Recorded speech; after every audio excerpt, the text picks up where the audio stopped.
Bom alto dia, e claro. Nonato, Michele e todo mundo.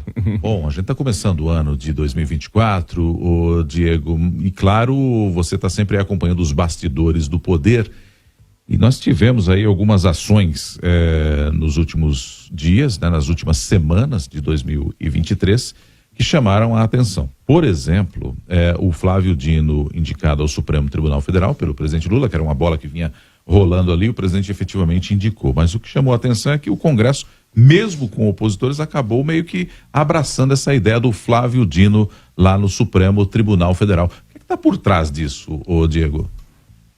Olha que interessante, Nonato. O Flávio Dino vai tomar posse no dia 22 de fevereiro, no lugar da ministra Rosa Weber, e mesmo opositores, a gente acompanhou isso aqui, o voto é secreto lá no Senado Federal, que precisa validar essa indicação do Supremo, né? Mas a gente soube ali pela imprensa, e alguns até mesmo publicaram isso, falaram isso publicamente, que votaram a favor da indicação do Flávio Dino. Por quê? O que eu ouvi aqui nos bastidores em Brasília? Que o Flávio Dino vai ser um político no STF. Aí o nosso ouvinte pode se perguntar, grande novidade, hoje os 11 ministros do Supremo são políticos. Eles têm uma atuação política, é verdade. A gente até às vezes fala isso aqui com um tom um pouco de crítica, né? A participação que os ministros têm, muitas vezes se reunindo com parlamentares, ajudando a elaborar projetos de lei, reuniões de madrugada, coisas que em outros países a gente não costuma ver com muita frequência ministros da Suprema Corte tão alinhados assim com deputados e senadores, por exemplo. Agora, a gente está falando do Flávio Dino, que foi senador da República, que foi governador do estado no Maranhão. Então, o que eu escutei nos bastidores é o seguinte, até tem algumas frases aqui que eu ouvi que são interessantes. O ministro Flávio Dino vai acalmar os outros que querem legislar, porque ele é político e sabe que o judiciário não pode legislar. Quando o cara é juiz, ele faz o que quer e todo mundo aplaude. Essa é uma declaração que eu ouvi aqui nos bastidores em Brasília. Então, há uma expectativa no mundo político de que o Flávio Dino vai ser um aliado do Congresso Nacional, um aliado de deputados e senadores.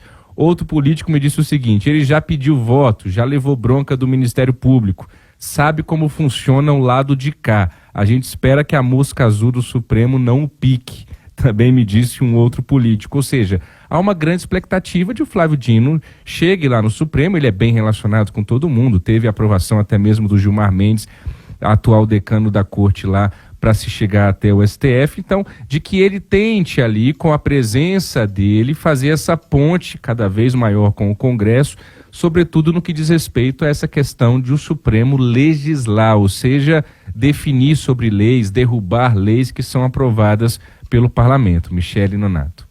E sobre, ainda falando sobre bastidores, esse fenômeno que alguns estão vendo, um fenômeno eleitoral chamado Michele Bolsonaro, Diego.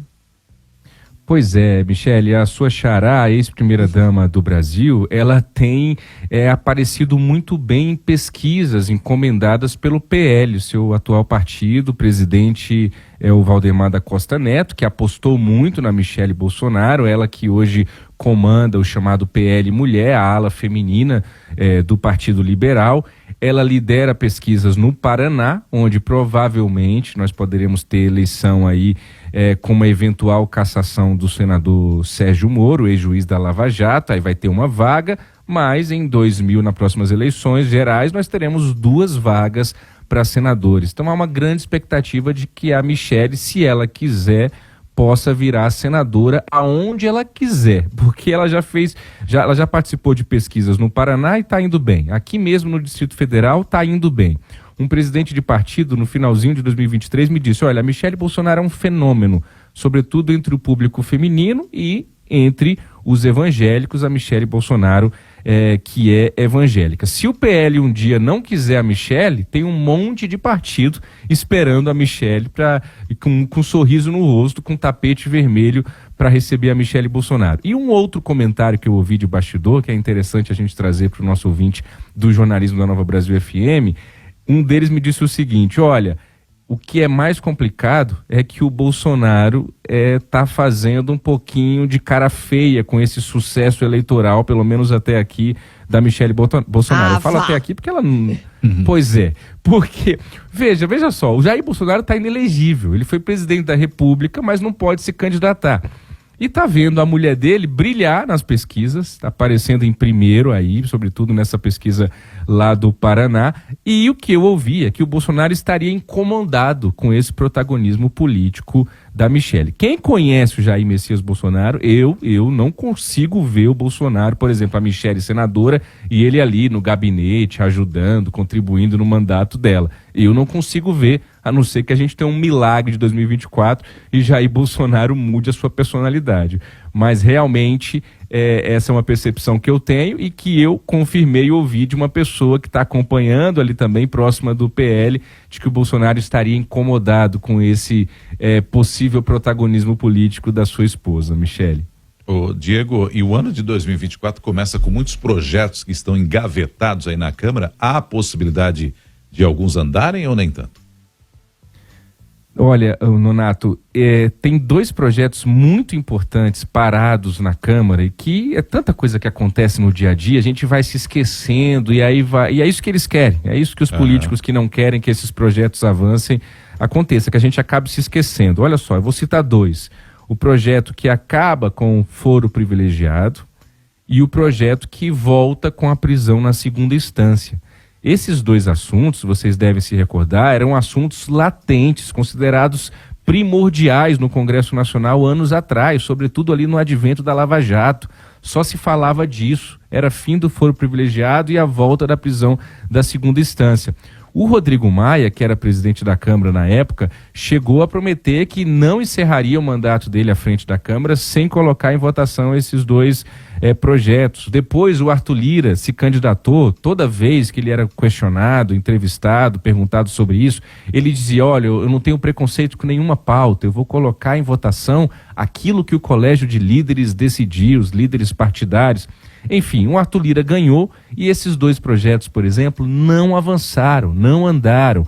Havia ali no início uma desculpa, e aí poderia ser uma coisa concreta no início e depois virou uma desculpa mesmo, que era a questão da pandemia. Olha, pandemia, sessões virtuais, a comissão vai ter que ser interrompida, mas quando acabar a pandemia a gente volta a discutir isso. A pandemia acabou, ainda bem, e esses assuntos não voltaram, estão lá, engavetados, prontos para serem votados e terem a sua tramitação concluída. Mas aí, Michelle e Nonato, para concluir, eu ouvi de um presidente de partido aqui no finalzinho do ano passado em Brasília uma frase que é maravilhosa, que é meio óbvia, que vale para tudo na vida, sobretudo para a política, mas que quando a gente escuta a gente fala, caramba, é mesmo. Ele me disse o seguinte, Diego, não seja ingênuo, uma não decisão já é uma decisão. Interessante isso, né? Não colocar em votação o fim do foro privilegiado e a volta da prisão na segunda instância já é uma decisão. O Congresso já decidiu. O Congresso não quer votar a volta da prisão na segunda instância e o Congresso não quer votar o fim do foro privilegiado e por isso não vota. É simples assim. Não é, não vamos colocar em votação para ver se vai ganhar ou se vai perder. Não. O não colocar em votação já é a decisão. A decisão já está tomada. A gente vai ficar acompanhando e isso não vai ser votado, pelo menos não no curto, no médio prazo. Michelle e Nonato, vale pra vida, hein? Uma não decisão já é uma decisão, bonito isso. É muito bonito, é que nem a questão do silêncio, né? O silêncio é uma resposta tanto, muitas vezes, então...